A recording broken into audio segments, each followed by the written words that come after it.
Quero convidar você a abrir lá em Eclesiastes, capítulo 2.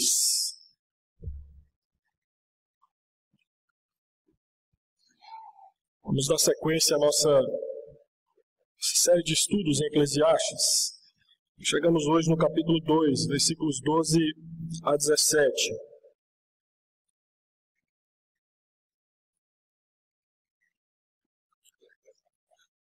Livro de Eclesiastes, capítulo 2. Convido você a deixar sua Bíblia aberta aí nessa passagem, que é o texto que iremos expor e aplicar esta manhã.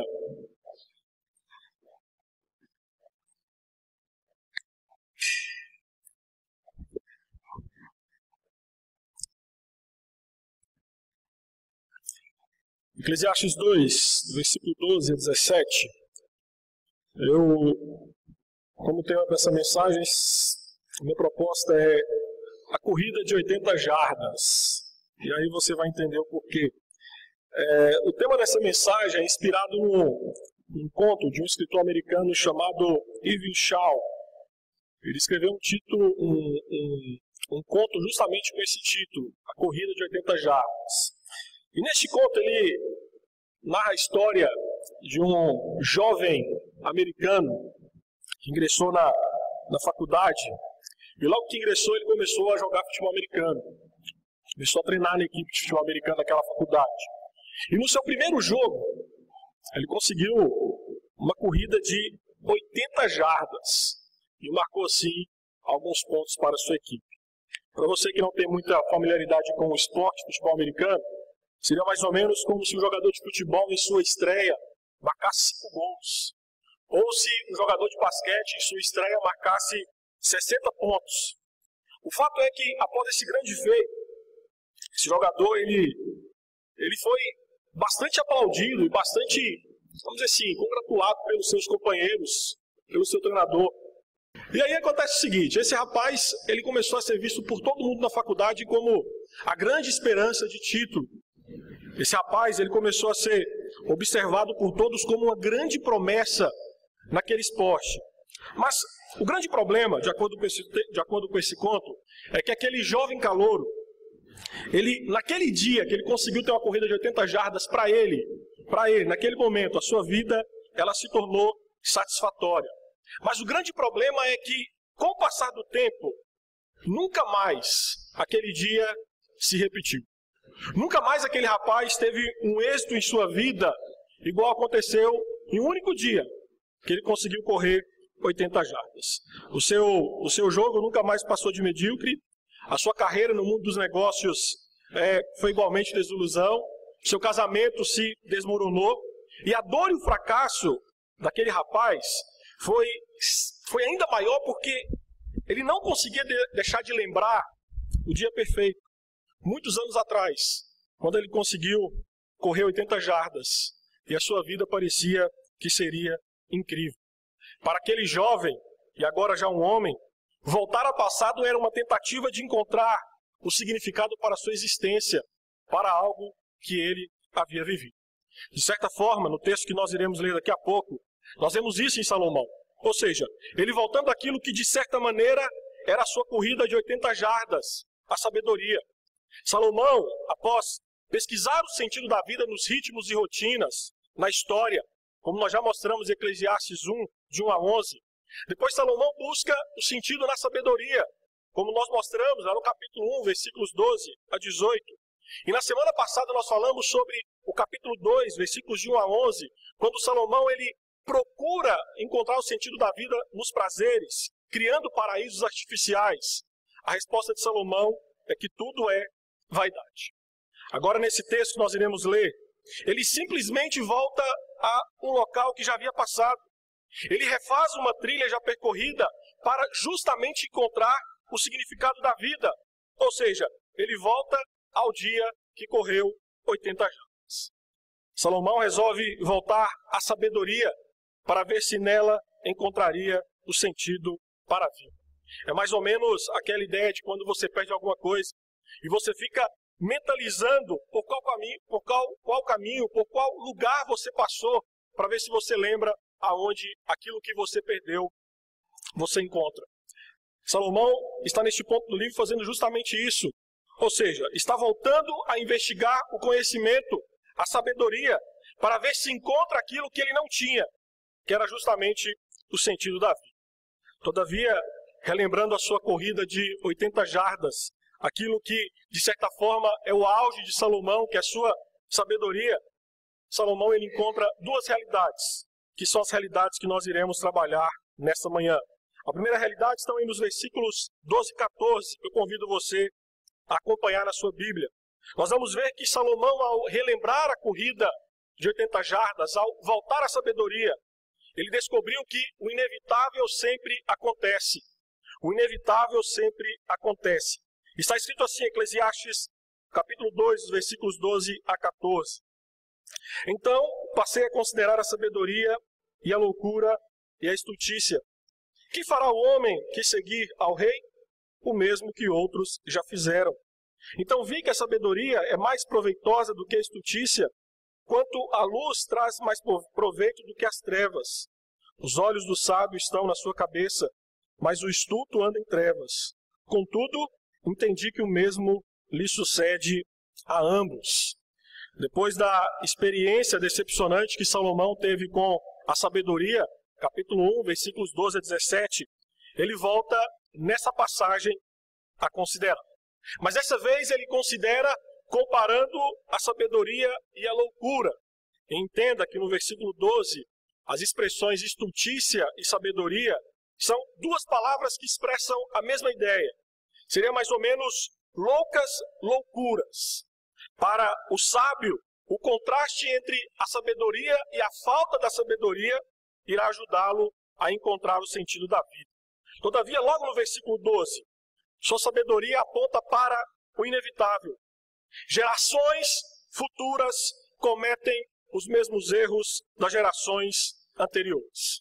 O inevitável para Salomão é que pode-se mudar de rei, mas os homens continuarão fazendo a mesma coisa, pois o homem é incapaz de quebrar a rotina do universo e reagendar a história. Para Salomão, que não tinha o conhecimento bíblico que temos hoje, a vida é um ciclo fechado e inescapável. Entenda então que a expressão usada por Salomão, seguir o rei, aponta para a ideia de sucessor. Desta forma, a pergunta de Salomão é: o que fará o meu sucessor?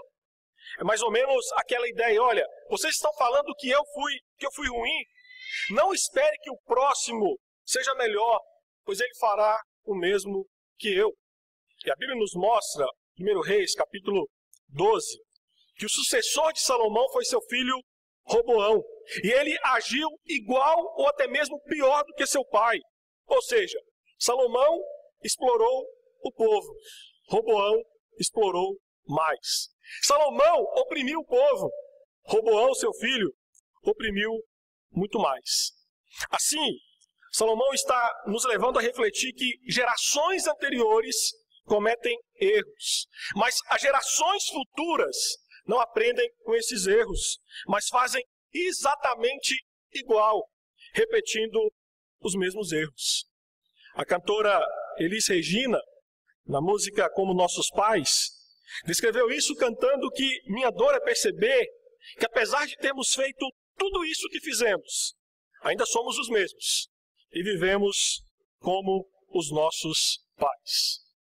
O escritor inglês Chesterton, em seu livro O que há de errado no mundo, explica-nos que nos refugiamos no futuro, onde nos escondemos da competição feroz de nossos antepassados.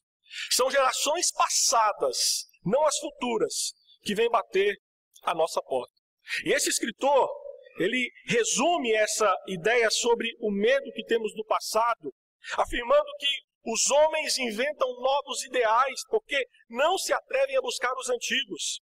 Olham com entusiasmo para frente porque têm medo de olhar para trás. E esse medo de olhar para trás e aprender com os erros e acertos de nossos pais tem nos levado a repetir os mesmos erros que eles. Exemplo disso, na política. Mudam-se os nomes, as legendas, os partidos, as cores, os candidatos, os eleitores, mas os governantes corruptos continuam governando. Eles cometem velhos erros, e nós também, pois os elegemos sempre debaixo da mesma esperança de que eles farão diferente. Todavia, nos versículos 13 e 14, Salomão ele compara a sabedoria à tolice. E ele constata que a sabedoria é mais proveitosa, tanto quanto a luz é mais apreciada do que as trevas. Versículo 14, um provérbio da época de Salomão, aponta para a ideia de que o sábio tem olhos que enxerga melhor e além, mas o tolo tateia pelas trevas. E a conclusão lógica de Salomão é que o sábio enxerga com mais clareza as coisas do que o tolo. É verdade que Salomão já comprovou anteriormente, no versículo 18 do capítulo 1, que o conhecimento, a sabedoria, dói, causa tristeza. Mas a sua conclusão é que é melhor ser um Sócrates faminto do que um jumento saciado. Em sua volta à corrida de 80 jardas, Salomão, no versículo 14, conclui que a sabedoria é inútil para resolver o problema último da vida, pois tanto o sábio quanto o tolo sucumbem diante da morte. Embora a sabedoria seja melhor, segundo Salomão, tanto o sábio como o estulto têm o mesmo destino, o sepulcro. A expressão usada por Salomão, sucede, nesse texto, no versículo 14, lá no hebraico, aponta para uma realidade inevitável. A sabedoria de Salomão, se existir um ceifador com sua foice da morte, perseguirá o sábio e o insensato, o rico e o pobre, pois a morte é a grande niveladora que não faz distinções a nenhum homem. E falar sobre a morte, queridos, é um assunto que Salomão, vez ou outra, vai jogar diante dos nossos olhos. Analisar a vida debaixo do sol é sempre apontar para um dos fatos mais óbvios da vida, que é justamente a morte.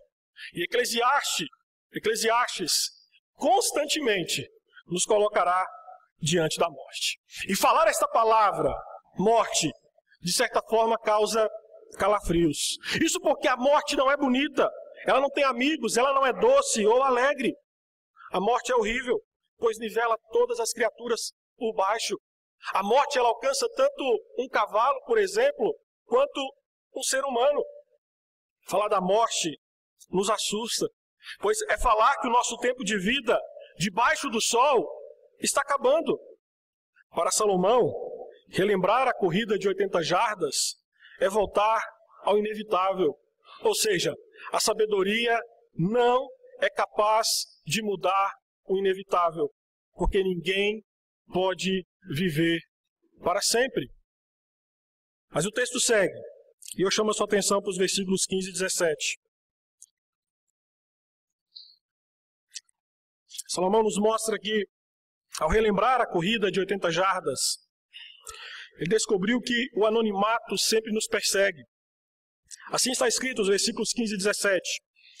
Pelo que disse eu comigo, como acontece ao estulto, assim me sucede a mim. Por que, pois, busquei eu mais a sabedoria? Então disse a mim mesmo que também isso era vaidade. Pois tanto do sábio como do estulto a memória não durará para sempre, pois passados alguns dias, tudo cai no esquecimento. Morre o sábio e da mesma sorte o estulto, pelo que aborreci a vida, pois me foi penosa a obra que se faz debaixo do sol. Sim, tudo é vaidade, e correr é correr atrás do vento. No versículo 15, Salomão nos mostra que relembrar a corrida de 80 jardas lhe trouxe angústia, pois a sabedoria o levou a concluir que a inevitabilidade da morte torna inútil a busca da sabedoria.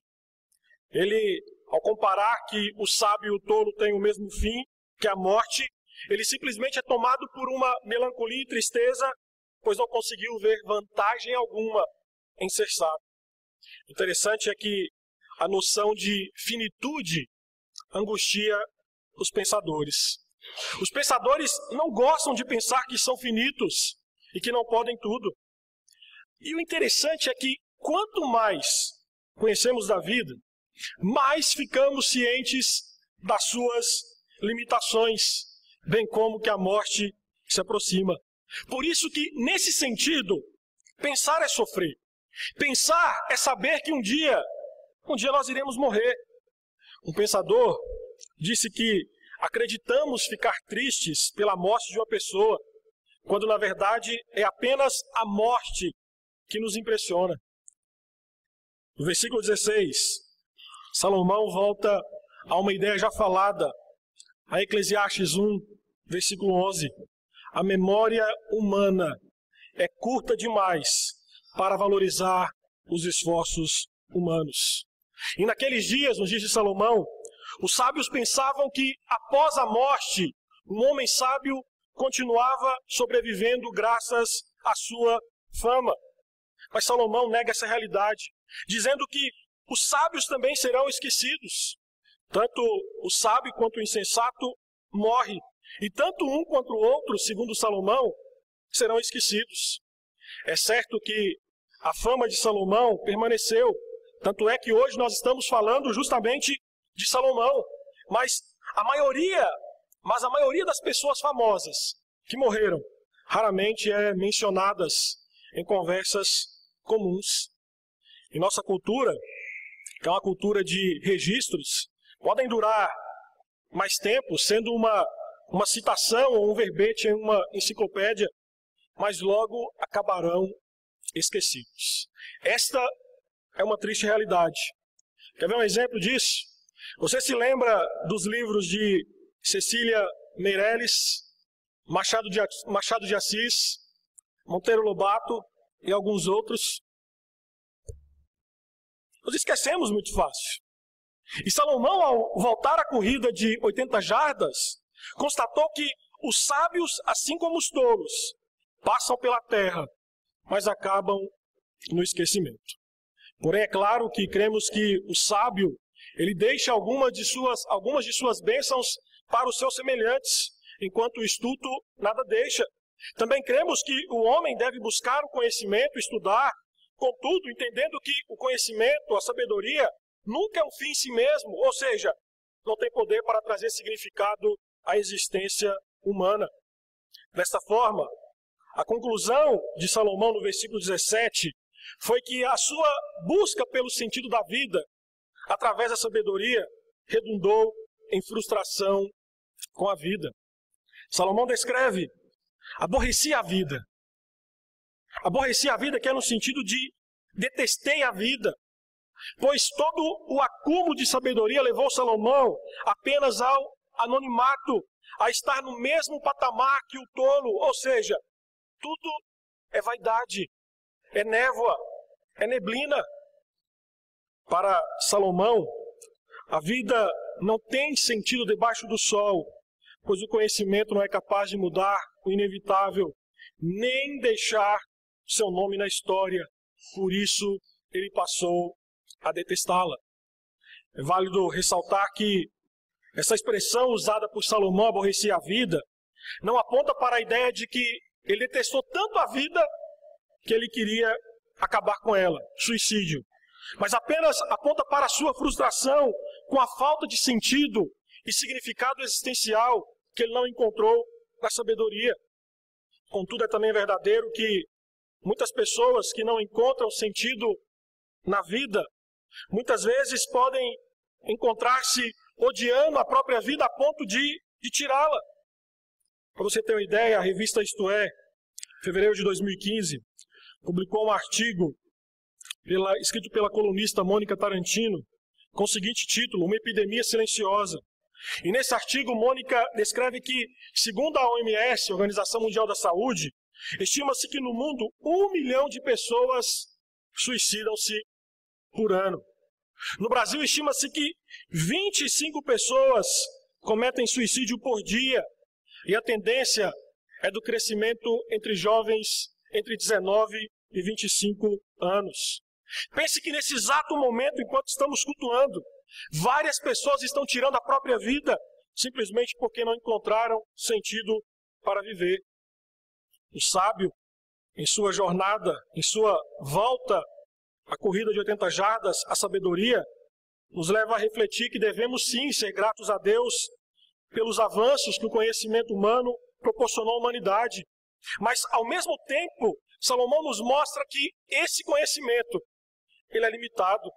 Porque todo o nosso conhecimento acumulado na história não pode impedir o terrorismo, por exemplo, não pode impedir a discórdia, nós não podemos impedir a falência de empresas, de pessoas, por mais que tenhamos consultores e especialistas em negócios hoje, mais do que nunca. Existem vários livros seculares e cristãos sobre paternidade e casamento, mas isso não é capaz de fazer com que famílias não continuem se desfacelando. Conhecer e saber das coisas é bom, mas Salomão nos mostra que não é um fim em si mesmo. A experiência de Salomão, mais uma vez, levou a chegar à mesma conclusão que nos textos anteriores. Tudo é correr atrás do vento. Querido, Salomão me deixa triste. Salomão acaba com a nossa existência.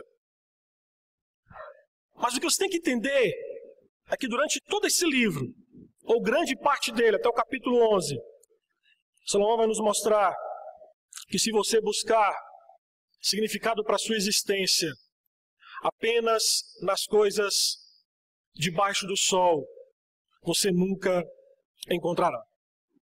Salomão, mais uma vez, ele volta à sabedoria, algo que ele sabia mais do que ninguém, algo que ele possuía acima de qualquer homem da sua época e até mesmo do que nós.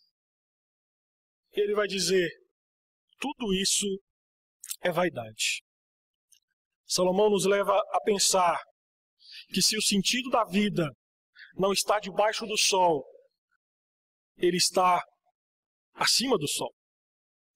Salomão nos leva a refletir que nós devemos buscar o significado da vida não nesse sistema debaixo do sol, mas em alguém que está fora desse sistema, em alguém que está acima do sol.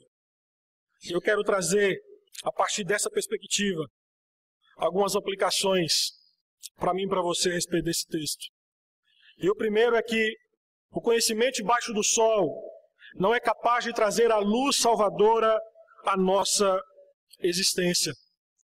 Salomão nos mostra que a sabedoria debaixo do sol não consegue responder todas as perguntas e inquietações da alma humana. O exemplo que Salomão nos dá é que a morte, será que a morte é o final da linha tanto para o sábio quanto para o tolo? Todavia nós temos que entender que Salomão é alguém que raciocina dentro dos limites da verdade limitada que possuía. Essa limitação não era por ignorância sua, mas porque o Antigo Testamento é uma sombra que só se torna realidade no Novo Testamento com a pessoa de Jesus Cristo. A revelação de Deus ela é progressiva e nós vamos ver que no Antigo Testamento ela aponta para o clímax, que é Jesus Cristo. Nós hoje, queridos, nós temos a revelação completa e assim podemos ver muito além do que Salomão viu, mesmo que nossa capacidade intelectual seja inferior à dele. Salomão viu uma parte, mas nós temos a revelação completa com as luzes trazidas por alguém mais sábio que ele, que é Jesus Cristo. Somos cristãos e temos a mente de Cristo e podemos ver onde Salomão não via. Salomão, por exemplo, ele entendia que a morte é o fim. Mas para nós, hoje, nós sabemos que a morte não é o fim e que o salvo em Jesus Cristo é imortal. Paulo expressou essa imortalidade do homem, 2 Timóteo 1,10, dizendo, agora se manifestou pelo aparecimento de nosso Salvador, Cristo Jesus, o qual não só destruiu a morte, como trouxe à luz, a vida e a imortalidade mediante o Evangelho. Sem a revelação, o homem está no escuro e não tem perspectiva alguma. Sem a iluminação do Espírito Santo, o homem continua sendo um tolo, cego, vivendo nas trevas. A intelectualidade humana, sem a iluminação de Deus, é vazio, de significado. Sem a luz salvadora de Cristo, nossa mente continua obscurecida pelo pecado. E como nós lemos lá em 2 Coríntios 4, o Deus deste mundo, Satanás, ele cega o entendimento do homem para que ele não enxergue a realidade da forma como ela deve ser vista. Vou dar 2 exemplos para você, para que você possa entender como que a mente obscurecida pensa de uma forma totalmente insana. O caso Susana Richthofen, né? Acho que é isso aí, vão alguma coisa. Essa menina, e eu não quero julgar aqui o mérito legal ou jurídico, mas apenas para você ver a insanidade do pensamento humano obscurecido. Essa menina matou a sua mãe em outubro de 2002. E nesse final de semana ela saiu do presídio por causa de um indulto do Dia das Mães. Olha que insanidade! A pessoa mata a mãe e depois ela sai do presídio para comemorar o Dia das Mães. Outro exemplo que eu dou para você, eu vi muita gente colocando no Facebook, mudando a foto do perfil, aderindo à campanha I Love Mom, que apoia uma ONG americana intitulada com o nome Susan Kolb. Mas eu não sei se você sabe, essa ONG, Susan Kolb, ela financia a ONG Planned Parenthood. E essa ONG Planned Parenthood é conhecida como a multinacional americana do aborto. Olha que insensatez! Olha que insensatez! I Love Mom, mas apoia mulheres que matam seus próprios filhos. Isso não tem sentido. Isso não tem sentido porque tais pessoas não têm a luz de Deus. Tais pessoas estão cegas espiritualmente, andando em trevas. Porém, o homem mais sábio que Salomão, o mais sábio de todos, disse certa vez: são os teus olhos a lâmpada do teu corpo. Se os teus olhos forem bons, todo o teu corpo será iluminado, mas se forem maus, o teu corpo ficará em trevas.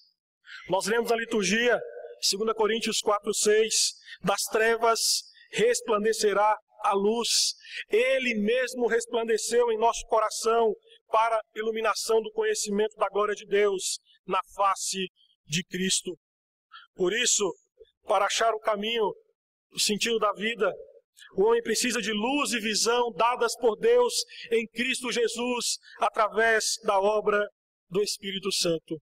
Que eu e você, que já recebemos essa luz salvadora, que fomos encontrados por Cristo, nós devemos sair pelo mundo, iluminando o caminho para aqueles que estão cegos no pecado, através da pregação do Evangelho.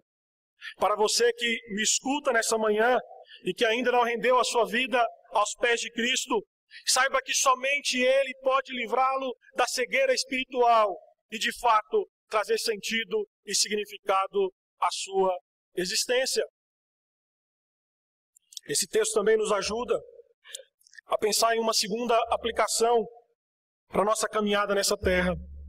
Quando entendemos o sentido da vida, percebemos que precisamos deixar um legado para as futuras gerações. Salomão nos fala que as futuras gerações continuam fazendo as mesmas coisas erradas que as antigas. Todavia, não é este o tipo de legado que devemos deixar para as futuras gerações. E creio que um legado é algo que você constrói ao longo da vida.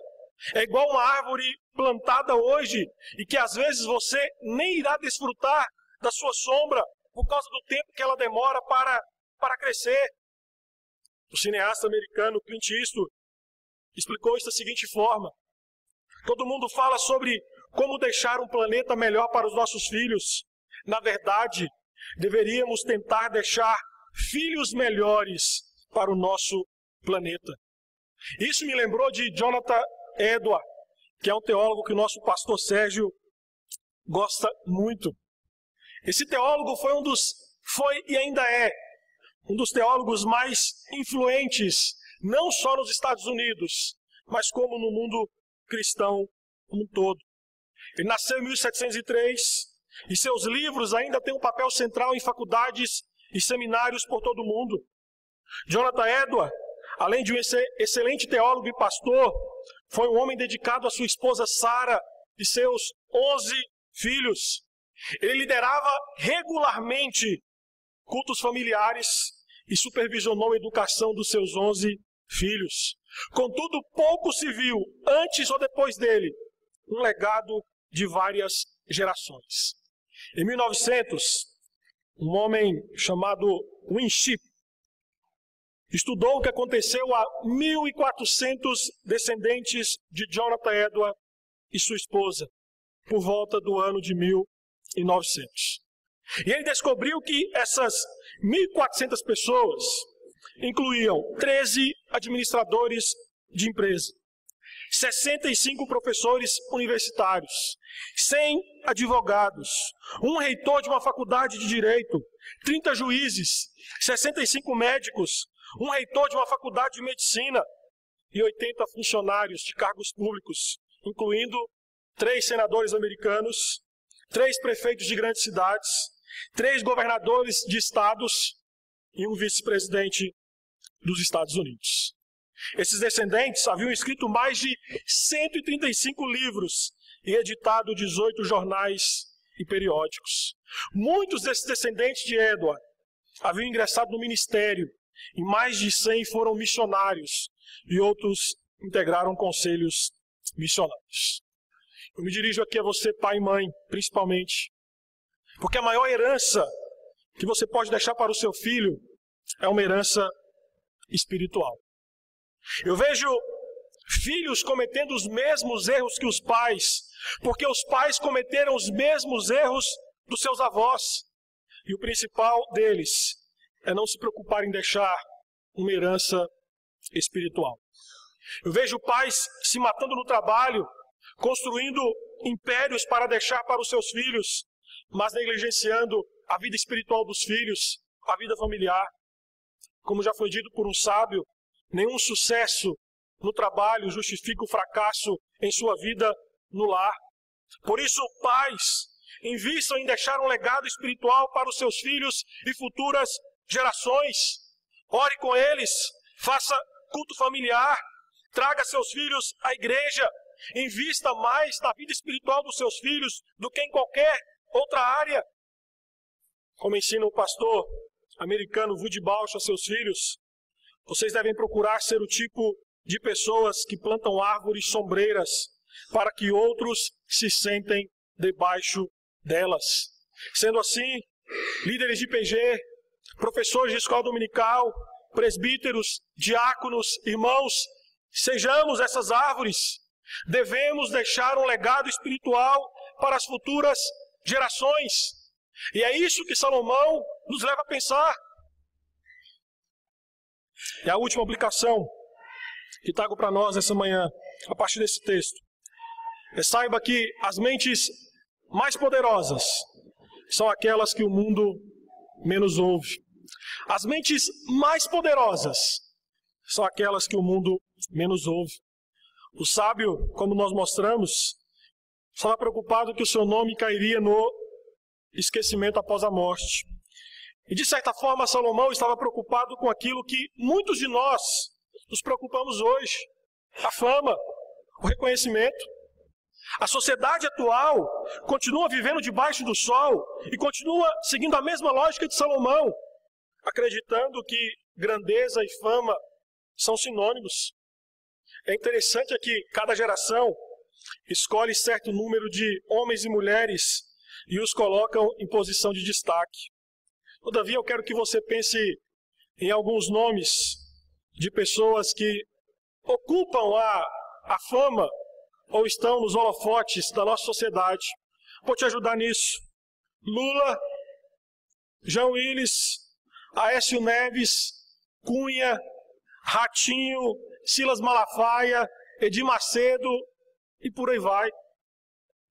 Muitos famosos falam coisas tolas e estultas, defendem ideias insanas, mas formam opinião e influenciam milhares de vidas. Mas eu não sei você, mas quando penso em muitos famosos da atualidade, já desanimo e indago se isso é o melhor que a raça humana pode produzir. Infelizmente, essa ideia de grandeza e fama serem sinônimo também perturba a igreja. Não é só lá fora, dentro da igreja também. Pois nós cristãos, nós caímos no erro de aceitar os mais barulhentos e extravagantes como os melhores e maiores. Muitos cristãos não aprovam os mansos, os humildes de espírito, mas aprovam os caçadores de publicidade. Quer ver um exemplo disso? Basta um artista famoso se converter hoje, que amanhã ele já estará pregando ou cantando em muitas igrejas evangélicas. Nós vivemos em um contexto em que muitas igrejas e cristãos amam a fama, os holofotes, e isso tem levado muitos crentes a viverem como caçadores de publicidade, pois só querem trabalhar em ministérios de destaque, em ministérios que o coloquem em evidência, em lideranças, pregação, louvor, e por aí vai. A verdade é que, no contexto atual, os mais puros e santos são aqueles que, muitas vezes, a igreja que se envaidece com a fama, menos ouve.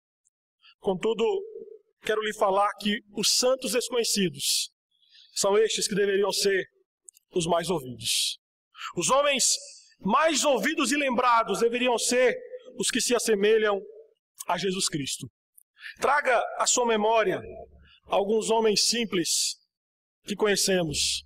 Homens que vivem sem ser anunciados, longe dos holofotes da fama e que são mais espetaculares que os famosos dos nossos dias.